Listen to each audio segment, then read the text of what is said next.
చామంతి అలాగే స్వర వాళ్ళిద్దరూ కూడా మాట్లాడుకుంటూ ఉంటారు. ఇంతలో అక్కడికి ఝాన్సీ వచ్చి, అబ్బబ్బబ్బబ్బా!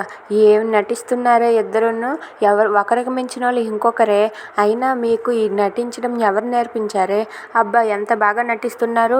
నువ్వేమో అభి దగ్గర ఆఫీస్లో జాయిన్ అయ్యావు, నీకు స్వరకి ఎలాంటి సంబంధము లేదు అని చెప్పి నువ్వేమో అభి దగ్గర ఆఫీస్లో జాయిన్ అయ్యావు, కానీ అభికి ఆ విషయం తెలిస్తే ఏమవుతుందో నువ్వు ఒక్కసారి ఊహించావా అని చెప్పి అంటుంది. అది విని స్వర చామంతి వాళ్ళిద్దరూ కూడా ఒక్కసారిగా షాక్ అయిపోతారు. ఇక నువ్వేమో ఎన్ని నాటకాలు ఆడుతున్నావే అని చెప్పి స్వరతో అంటుంది.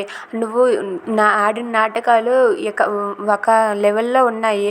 ఏకంగా కమిటీ మెంబర్స్ని ఒప్పించి బాబీని మమ్మల్ని ఆ ఈవెంట్కి వచ్చేలా చేశావు. కృష్ణాష్టమి వేడుకలు అన్నీ నువ్వే దగ్గరుండి జరిపించావు.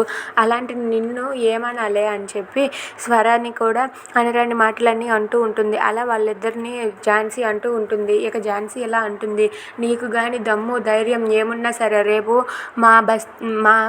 మా ఫ్లాట్లో వినాయక చవితి వేడుకలు జరుగుతూ ఉన్నాయి, నువ్వు వచ్చి అభి కంట పడతావా అని చెప్పి అంటుంది. అది విని స్వర అయితే వస్తాను, ఖచ్చితంగా వస్తాను, వినాయక చవితి వేడుకలకు వచ్చి అభి సార్ని నేను కలుస్తాను, ఇక అభి సార్ మనసులో నేను ఉన్నానో లేదో కూడా తెలుసుకుంటాను, నువ్వేం చేయగలవు అని చెప్పి ఝాన్సీతో స్వర అంటుంది. అది విని ఝాన్సీ ఒక్కసారిగా షాక్ అయిపోతుంది. If you like this video please like, share and subscribe.